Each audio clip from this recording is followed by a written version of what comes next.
So I do feel like this release has been a bit polarizing. What is up, everybody? Welcome back to the Sneaker Circle. It is your boy Danny back with another review. And in today's review, we're gonna take a good look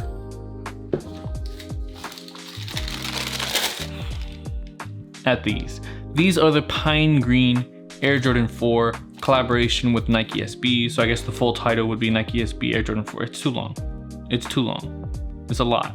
And I have been seeing a lot of just opinions online, on groups, on Instagram. Instagram's pretty out there. But for what I'm seeing is I'm seeing a majority of people really liking these versus a select group of people saying that they're mid, they're not worth it, or they're just not good sneakers, and in no way a good contender for a sneaker of the year. So let me unbox these, we'll go over some details, we'll do a full review, and I'll give you my final opinions on these and like my personal stance on them. So let's get straight into it.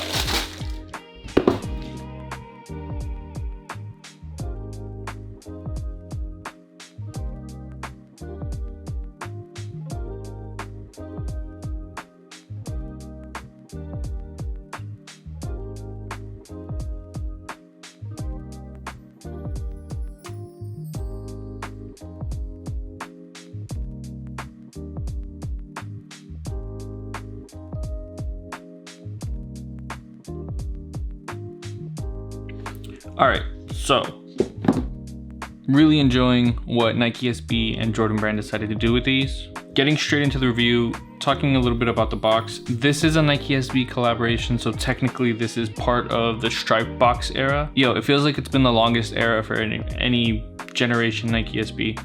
But when I say era, I'm talking about the actual box color. It's the rainbow stripes. We've had them for a couple of years now. I think pre-pandemic, so I'll probably have to fact check that. This versus the blue box era. So all of the latest Nike SBs that we've seen in the last years have that color box. This technically is in that category, but we do have an Air Jordan Flight box. This is the traditional box you would get with Air Jordan 4s. Anyone you've gotten recently have this. I think even the Alma Maniers had its own version of the Flight box. This is a really nice kind of cream colorway that's not too, like, it's not exactly the way the shoe is. You have a Jumpman right there and a Nike SB. Now, this isn't my size. This is a buddy of mine's pair. He did win a raffle down here in Miami, which is almost impossible to do unless you really know people at the stores. So right here, we have the Nike SB. We have Nike SB and the Flight logo as well. That size tag, if you're honestly trying to compare for a pair that, well, you're trying to buy. Inside of the box isn't crazy special. We have more of like a cement print on the box, nothing crazy. Let's get these out of the way. So I wasn't really expecting to like these as much as I do, but in hand, in person, they're just incredibly nice.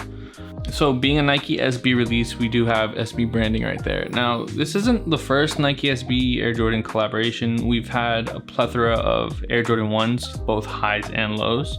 I think the first pair, or first official pair, being the Air Jordan 1 Lance Mountains. And the most recent ones, I think, if my memory's serving me right, is the LA to Chicago's. I actually have a pair of those still, so let me get them real quick. Hold on 1 second.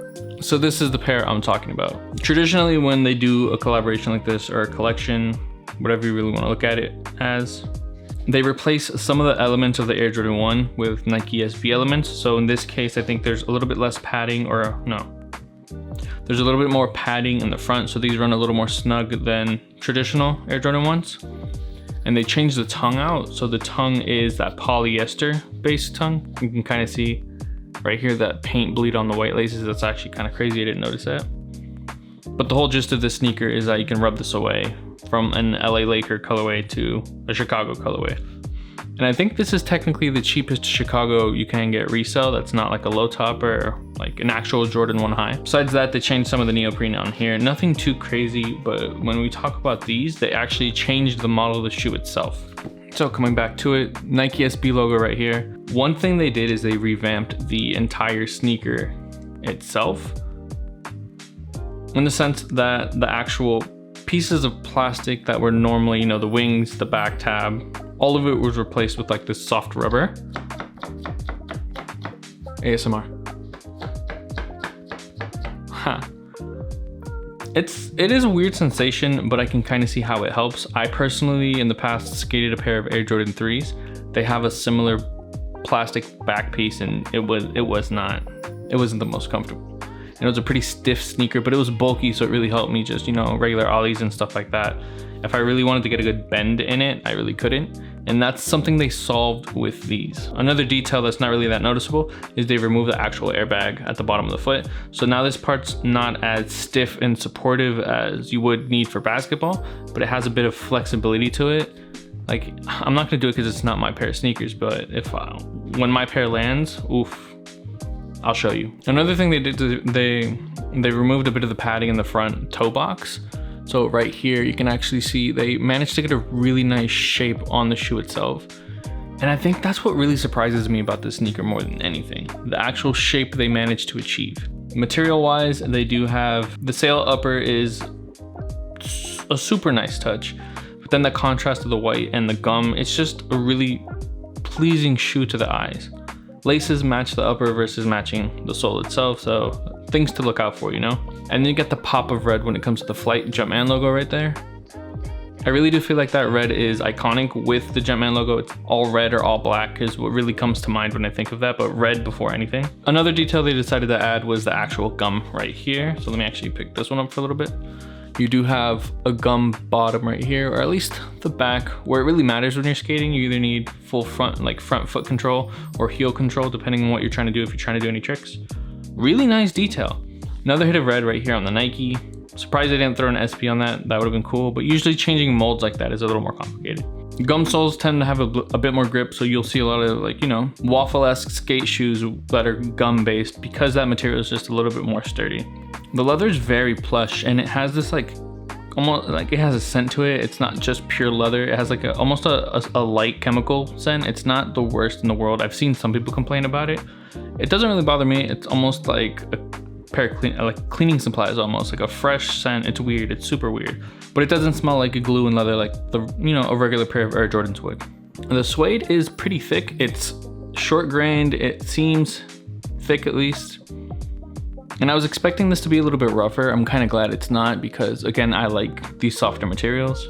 It reminds me of a Birkenstock, like a brand new pair of Birkenstocks. And I know Unions tried to replicate that, but the Union Air Jordan 4s are a little bit more rough when it comes to their suede versus how this suede feels. It's a nice touch. To me, it's a really nice touch.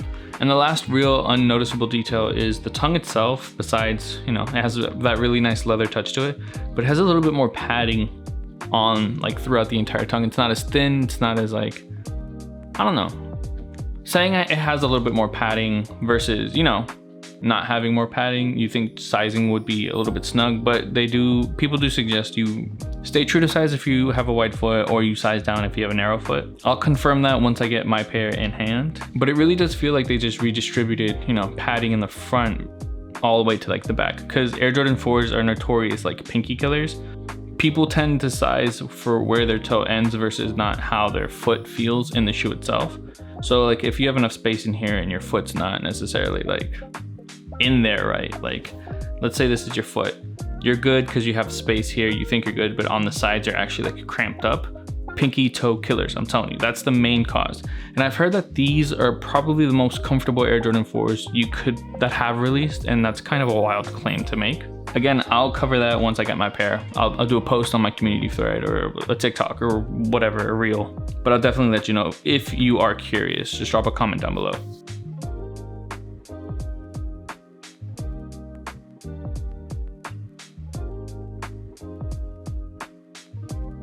And man, it really sucks. I want to throw these on feet, but they are not my size, so I'm not even gonna attempt it. Last final look around, you have that Nike SB logo right there. Really beautiful details on this sneaker. Oh man. Now, this is the consensus or the part of the video where I ask, you know, do you think these deserve to be sneaker of the year? My personal opinion is yes. Maybe not the #1 spot, but they are at least in the conversation, top 5 or top 3 even, in my opinion. Like if these would have released next year for the reimagined, you know, theme or whatever, and they would have given us this shape, I would have given them sneaker of the year off bat. We've had so many sneaker releases and we haven't really gotten decent shape since, you know, what, Lightnings and Thunders in 2006/7. The shape on this is just beautiful. Look at that, it's just a curve. Let me actually go get a pair of sneakers or a pair of Air Jordan 4s and kind of compare it. So again, looking at previous releases, this is a pair of Lightning 4s from last year. You can kind of see how when we're looking at this toe box, it's a little more rounded out. It's a little more like bulkier versus like touching it to this. This one just has kind of a more drop off. Like right here, you can kind of see almost like a peak. Versus here, you're seeing more of a gradual fall off. Now, I'm a big person when it comes to shape for, you know, Air Max 1s. It's something I really look out for, especially in collaborations. That's why Pada Air Max 1s were just so goated to me. And this having such a nice shape, and again, something we also saw in the reimagined 3s, taking out some padding to give it more of a slender look. It just visually looks better on foot. Another shoe I can compare it to, these are the black Cause 4s. Hope they show up well on camera. This is probably one of the crazier shoes in my collection, but you can also kind of see how they have that same peak. They have that roundness to it versus that slenderness that this one has. And it just makes me a little mad. Like any Air Jordan 4 could have released like this, but they decided, I don't know, maybe not decided, maybe it's just something that was really overlooked and not really addressed until this collaboration. But in my opinion, that raises this into a really good spot of like good Air Jordan 4 collabs that have released or existed, etc. All right, so I think that's where I'm gonna end this video. Thank you for tuning in. Thank you for checking me out. Let me know if you agree or disagree with any of these points, and definitely let me know how you feel about these. These are for sure in my list of contenders. Maybe they're not number 1. I'm gonna wait out. I think it's a little too early to call that, but we'll see. We will literally see what else is coming out this year. We have Travis 1 lows in the women's. That's actually catered to my favorite color palette, so I'm expecting high on those. Then we got another pair of reimagined ones at the end of the year. Again, still, we're not even halfway through the year. I think we're like, what, 1/4 of the way through? Let's see what else comes out. No, a little more, a little over 1/4, a third. We're 1/3 throughout the year. Let's see what else comes out. I'm gonna see you guys in the next one. Be easy. Let me get these out of here.